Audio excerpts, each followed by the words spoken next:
Yo les mecs, j'espère que vous allez bien. Aujourd'hui, nouvelle vidéo, je vais vous présenter les meilleurs conseils pour le cash game live de mon point de vue, de mon expérience. Voilà, l'idée c'est de vous partager un maximum de valeur et que vous puissiez implémenter tout ça pour vous. Le premier conseil, ça va être optimiser la macro gestion. Qu'est-ce que c'est? L'idée c'est, par exemple, si je prends, vous partez en voyage poker, vous allez réserver un appartement ou une maison. L'idée ça va être d'être déjà proche du casino. 10, 15, 20 minutes maximum, grand maximum du casino pour que voilà, vous soyez à proximité du bureau et que vous perdiez pas beaucoup d'argent dans les transports et de temps aussi. Donc l'idée c'est d'être pas très loin. Au niveau des frais, de la gestion des frais, c'est important de faire attention au prix du loyer. Donc je pense que pour des joueurs qui jouent moins que la 2,5 $, 2,5 €, vous devez viser un loyer maximum de 500 €. Et pour des joueurs qui jouent sur des tables de 5 $ et plus, vous devez viser un loyer de 1 000 $ maximum. C'est une bonne tranche au vu des différents pays où j'ai été, que ce soit le Mexique,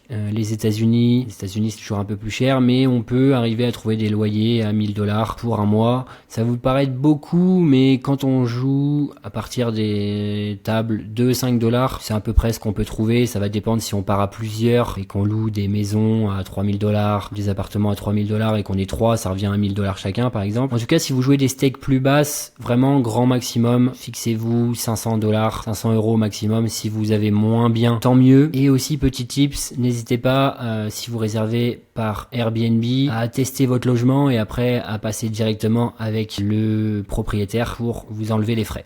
Voilà. Deuxième conseil qui est plus au niveau gestion de bankroll, la fameuse gestion de bankroll, j'ai beaucoup de questions par rapport à ça. Et l'idée, c'est vraiment difficile de répondre à cette question, mais en tout cas, il y a 3 paramètres à prendre en compte. Ça va être le niveau du joueur, le niveau de la population, donc des joueurs qu'on va affronter, la confiance qu'on a en notre jeu et si on est scared money ou pas, si on décide de monter le limite, est-ce qu'on est scared money, est-ce qu'on se sent à l'aise avec les montants. Voilà, ça va être 4 paramètres à prendre en compte pour déterminer les stakes et combien on doit avoir de bankroll pour jouer ces limites-là. Je rentre pas trop dans le détail, mais en tout cas, c'est quelque chose que vous devez avoir en tête pour prendre les meilleures décisions par rapport à votre bankroll. Troisième conseil, ça va être de traquer vos résultats. Les gars, c'est hyper important. J'ai eu plein d'élèves en coaching, je leur demandais leur taux horaire, leur volume mensuel, hebdomadaire, et ils n'arrivaient pas à me répondre. Donc l'idée, c'est de télécharger une des applications comme Poker Bankroll Tracker pour la plus connue et dès que vous commencez une session, de noter que vous avez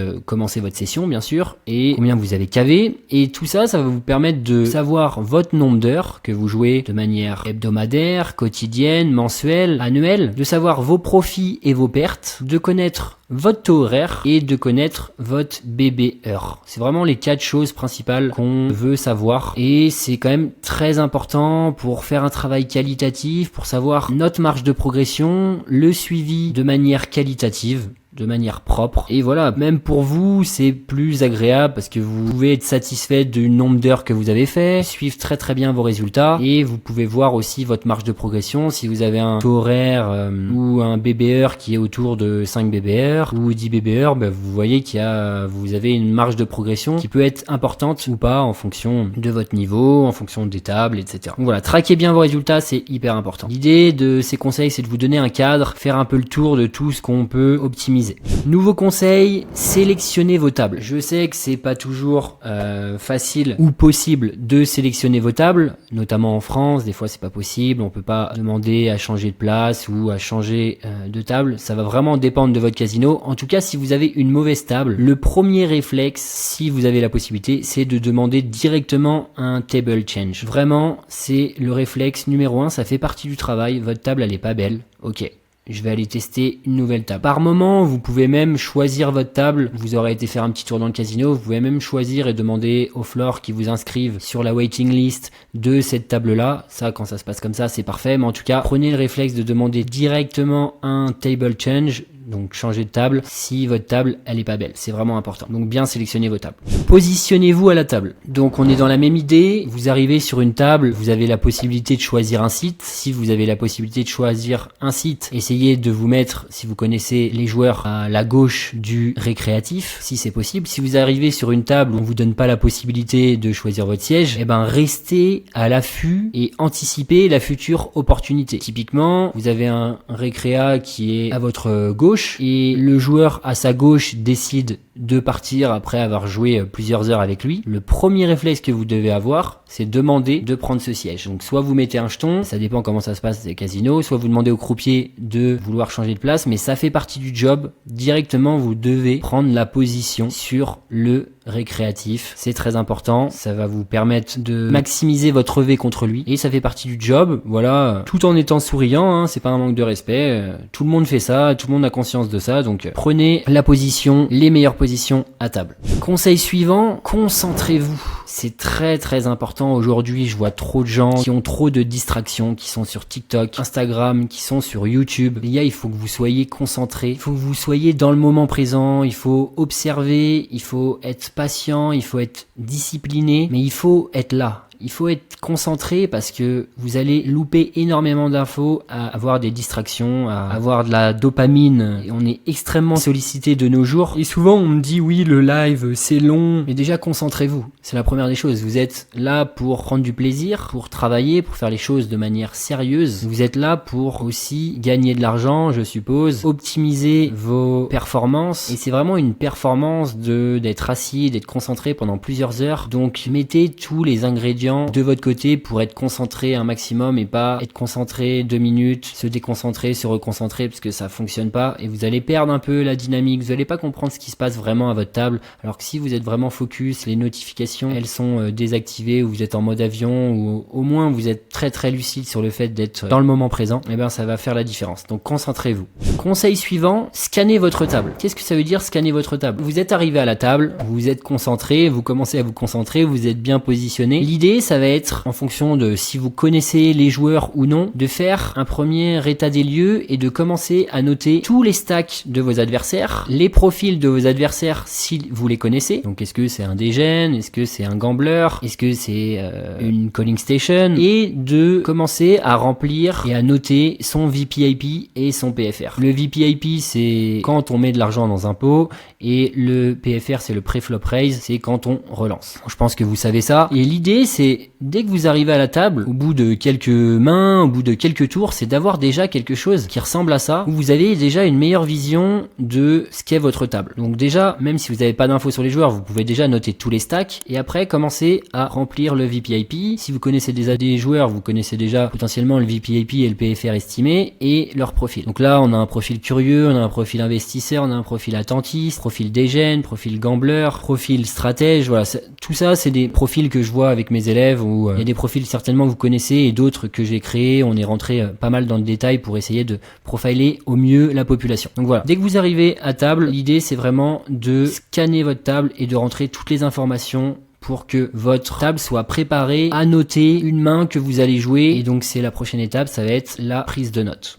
Donc la prise de notes. Prenez des notes, c'est vraiment très important. Souvent on le sait mais on le fait pas forcément. Donc comme je vous disais, maintenant que vous avez sélectionné les informations, rentré les informations sur votre table dans Poker Bankroll Tracker, vous allez noter les mains que vous allez jouer. Vous allez retranscrire ce qui s'est passé pour pouvoir noter les coups à chaud et les revoir à froid. Donc notez vos mains jouées sur Poker Bankroll Tracker. Première chose. Vous allez après observer et prendre des notes sur vos adversaires de manière précise. Donc il y a deux manières de faire ça. Soit vous ouvrez un fichier dans votre téléphone parce que les joueurs, vous n'allez pas forcément les revoir et du coup ça peut plus s'orienter comme ça. Vous mettez la date, vous mettez la variante, vous mettez les limites, les différents sièges. Et là vous allez prendre des notes sur les différents profils qui sont siège 1, siège 2, etc. Par exemple là on a un exemple, on a un joueur qui est degen 90-50, il a open 10x, paire de dames UTG. Peut-être que c'est des joueurs que vous n'allez pas retrouver et donc là l'idée c'est vraiment de prendre des notes pour quand même pousser la concentration, essayer de mémoriser les choses, et le fait de noter, ça va vous permettre de mémoriser plus simplement. Alors c'est peut-être des notes que vous n'allez pas retravailler, mais au moins ça vous permet de commencer à profiler la table et voir comment vos adversaires jouent. Maintenant, si c'est des adversaires que vous voyez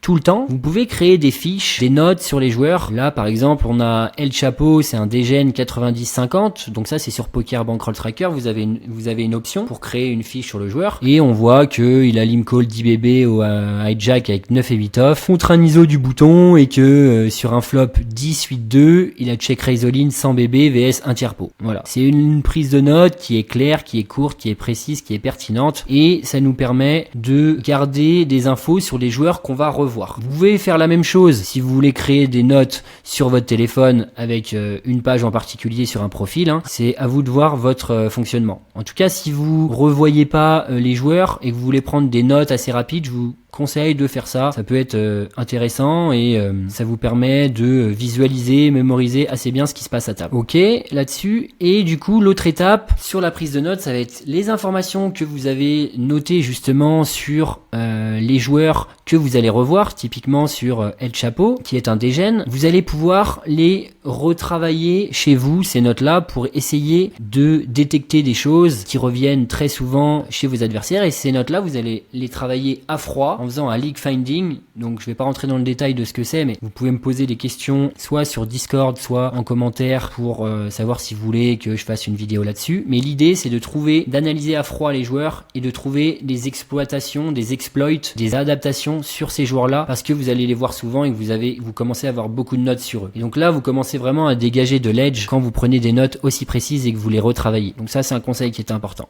Autre conseil, ça va être d'observer les tells. C'est un métier, hein, d'observer les tells. J'essaye de me développer dans le domaine. Je suis pas un spécialiste. Chacun a ses compétences, mais on peut mettre son niveau d'attention sur, par exemple, les sizing tells. Donc, est-ce que votre adversaire, il va relancer, par exemple, fort avec ses mains fortes et faible avec ses mains faibles, par exemple, ça peut vous donner des indications. On peut regarder aussi les timing tells. Est-ce qu'il va jouer vite quand il est en bluff? Est-ce qu'il va jouer lentement quand il est en value? L'idée, c'est de mettre votre attention là-dessus. Et la partie la plus importante et qui est la plus dure, c'est la communication non verbale et le langage corporel. Est-ce que votre adversaire bouge beaucoup ses mains, et de quelle manière il tient ses cartes, de quelle manière il check, comment il se tient sur la chaise, où est-ce qu'il regarde, comment est sa bouche, comment est sa posture. Voilà, il y a beaucoup de choses à regarder. C'est un vrai métier, la synergologie, et c'est quelque chose qu'il faut développer, mais en tout cas, portez votre attention sur ça et essayez de faire des liens. Je vais pas rentrer non plus dans le détail là-dessus, mais voilà, essayez de vous porter votre attention et vous concentrer là-dessus. Et donc, je reviens à dire que on me dit des fois que le cash game live, c'est long. Ok, bon déjà, si vous prenez des notes, vous observez vos adversaires, que vous notez les coups, ça fait déjà beaucoup de choses à gérer. Vous avez bien scanné votre table, ça fait beaucoup de choses à gérer. Donc, vous avez besoin d'être dans le moment présent et d'être concentré. Obtenez des feedbacks. Qu'est-ce que ça veut dire? Ça va être quand vous allez review des HH, l'idée, c'est de le faire déjà, d'une part, de manière méthodique. C'est ce que j'apprends aux élèves que j'accompagne. Ça va être, une fois que vous avez noté ces mains-là, d'échanger avec des joueurs qui sont meilleurs que vous, d'avoir un entourage poker qui est meilleur que vous. C'est toujours mieux pour progresser. Si vous n'avez pas ça, vous avez notamment des Discord. Par exemple, on a dans le Discord de Poker Explorer une partie où vous pouvez partager vos mains, et il y a moi et d'autres joueurs de la communauté qui vont vous apporter des retours sur vos mains. Faites-le. C'est quelque chose que je pense, qui n'est pas assez fait. Prenez des feedbacks, n'ayez pas peur, mettez-vous à nu, mettez-vous vulnérable, et si vous faites des erreurs, c'est pas grave, ça fait partie du process. Et c'est même très bien de faire des erreurs, c'est comme ça qu'on progresse. Donc voilà, et je pense que c'est aussi très important de se former, d'avoir un mentor ou un coach quand vous arrivez à certaines limites, vous avez envie de passer un cap. Je pense que c'est bien d'avoir quelqu'un qui vous accompagne et qui peut vous aider et mettre vraiment le point sur vos erreurs en permanence, et vraiment rentrer dans le détail, vous apporter des concepts clés. Donc voilà, je me fais la petite passe. J'accompagne des joueurs qui souhaitent progresser en cash game live. J'ai créé un programme exclusif qui permet d'accompagner les joueurs qui souhaitent progresser, qui souhaitent booster leurs résultats. Donc si c'est quelque chose qui t'intéresse, je te mets un lien en description. Tu peux réserver un call gratuit avec moi, ou tu peux également me poser tes questions sur Instagram ou sur Discord, et je te répondrai avec grand plaisir. L'autre conseil, ça va être de faire du volume. J'insiste là-dessus, c'est très important. Vous êtes en cash game live, si vous êtes full-time poker, vous devez viser 200 heures par mois. Vraiment, faut charbonner. Si vous construisez votre bankroll, vous devez faire des heures les mecs. Parce que le volume, ça paiera toujours. Vous pouvez avoir un win rate qui est pas incroyable, mais si vous faites du volume, vous allez réussir à générer quand même de l'argent. Et imaginez, vous augmentez votre win rate et vous augmentez le volume, ça peut faire vraiment des différences entre des mecs qui visent 150 heures par mois. Je parle vraiment des mecs qui sont full time, des mecs qui sont pas full time. Essayez de faire le maximum d'heures que vous pouvez. Je sais que des fois en France, on peut pas jouer de plus de 7 heures, mais essayez de faire 7 heures par exemple si vous pouvez. Ouverture, fermeture. Et l'idée, c'est qu'en cash game live, c'est travailler plus pour gagner plus. Je fais pas de politique, je crois que c'était Sarkozy qui disait ça, mais voilà, c'est vraiment, vous êtes payé à l'heure en cash game live, donc faites du volume. Quand des joueurs visent 150 heures par mois et qu'ils atteignent pas ça, ils font plus 120 heures, 110 heures, donc je préfère que vous visiez 200 heures et que vous me fassiez 150 vraiment minimum, mais 180, et si vous faites 200 heures, c'est très bien, mais voilà, faites du volume. Le volume, c'est toujours récompensé. 200 heures par mois, c'est 5 jours par semaine, 10 heures de grind, oui, c'est beaucoup, ça vous fait 2 jours off. Si vous étalez ça sur 6 jours, ça fait un peu moins, donc c'est largement atteignable quand vous construisez votre bankroll. Quand vous avez la dalle, les gars, faut faire des heures. Les mecs qui ont plus de bankroll ont un peu moins besoin de faire du volume pour consolider la bankroll et tout, je comprends, mais n'oubliez pas que quand vous partez en voyage poker, faut amortir les frais aussi. Bon, si vous habitez sur un lieu, vous avez un casino à côté, c'est encore mieux, mais si vous partez en voyage poker, faut amortir les frais, faut faire du volume les gars, c'est très important. L'autre conseil, ça va être soyez friendly.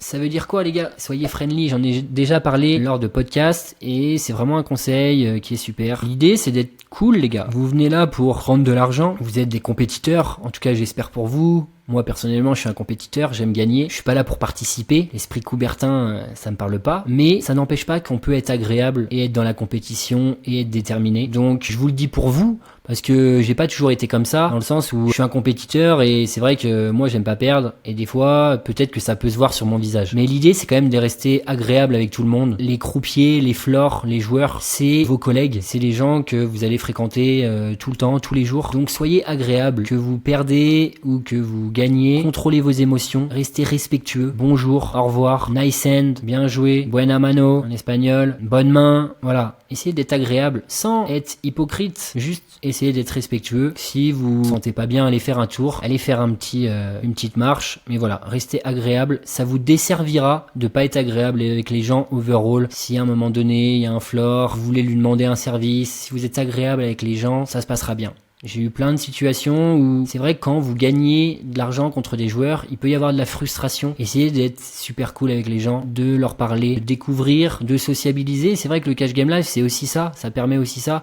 Donc s'il y a une bonne ambiance et que les joueurs, ils perdent dans la bonne humeur, ils gagnent, tout le monde gagne dans la bonne humeur, voilà, ça permet qu'il y ait une bonne ambiance au bureau. C'est comme dans un taf un peu plus classique, c'est toujours sympa quand il y a une ambiance agréable. Voilà. Est-ce que je dois show ou pas mes cartes? Ça peut jouer aussi dans l'ambiance. Ça va vraiment dépendre de votre expérience et si vous pensez que vous allez froisser ou pas le joueur. En tout cas, des mecs qui ont peu d'expérience et qui veulent show ou pas se créer une image en montrant des bluffs, etc. Je pense qu'il faut être vigilant. Si vous avez parfaitement maîtrise de votre image perçue, voilà, vous pouvez show, montrer vos cartes. Mais faut que ça reste, faut pas que ça froisse vos adversaires et que ça abîme l'ambiance de la table. C'est pour ça, c'est dans l'idée d'être friendly. On n'est pas là pour se faire des copains, je suis d'accord avec vous. Maintenant, si vous êtes sûr que le récréa, ça va le froisser et qu'il va partir, quel est l'intérêt de montrer ses cartes? Vous voulez que le récréa il reste, donc soyez cool avec lui, essayez de discuter avec lui pour comprendre un peu comment il fonctionne, son thinking process, sans pour autant vous livrer, lui donner des conseils, voilà, mais essayez d'être agréable, de discuter avec les gens dans différentes langues, si vous avez la chance de parler différentes langues, en tout cas, je vous le souhaite, c'est quelque chose qui est très enrichissant, en tout cas, soyez cool les mecs. On est là pour gagner de l'argent, mais il faut que ça se passe bien. Et j'ai joué au Mexique, et j'ai joué aux États-Unis, et on peut avoir des stéréotypes sur le Mexique, ça peut être dangereux, etc. Certainement. En tout cas, moi, ça se passe très bien et les gens sont super, super agréables. Aux États-Unis, ils sont aussi très agréables. Ça va peut-être dépendre des fois des spots, mais en tout cas, les spots que j'ai fait dernièrement, c'était super cool. Je veux pas dénigrer la France, mais c'est vrai que des fois, l'ambiance en France est un peu moins agréable. Essayez du coup de mettre de l'eau dans votre vin et d'essayer de rendre cette expérience encore plus agréable pour tout le monde. Je fais le daron. No ego les gars, c'est vraiment un conseil qui est important. C'est pas no pain no gain, enfin c'est important aussi, mais c'est no ego, no level. N'oubliez pas qui sont vos cibles à table. Vous avez 7 récréas à table. Vous avez 2 règles, ou 6 récréas, 2 règles, peu importe. Vous avez le règle qui met beaucoup de pression, qui vaut 3 bêtes beaucoup. Ok, peut-être qu'on va lui mettre à un moment donné un 4 bêtes light pour lui faire comprendre qu'il n'est pas le patron de la table. Maintenant, rentrez pas dans une guerre d'ego avec un régulier, parce que c'est pas contre les réguliers que vous faites de l'argent. Donc l'idée, c'est que vous portez votre attention sur les récréatifs et ne rentrez pas dans des batailles d'ego vs règles. N'oubliez pas vos cibles à table. Les cibles, c'est les joueurs récréatifs, c'est les joueurs passifs, c'est les joueurs loose passifs. C'est eux, c'est les dégènes, les calling stations, c'est eux les cibles les gars. Donc n'oubliez pas vos cibles à table, c'est très important. N'ayez pas d'ego. On a tous de l'ego, mais soyez smart dans la façon d'approcher vos tables et de cibler vos adversaires. Petit conseil mindset,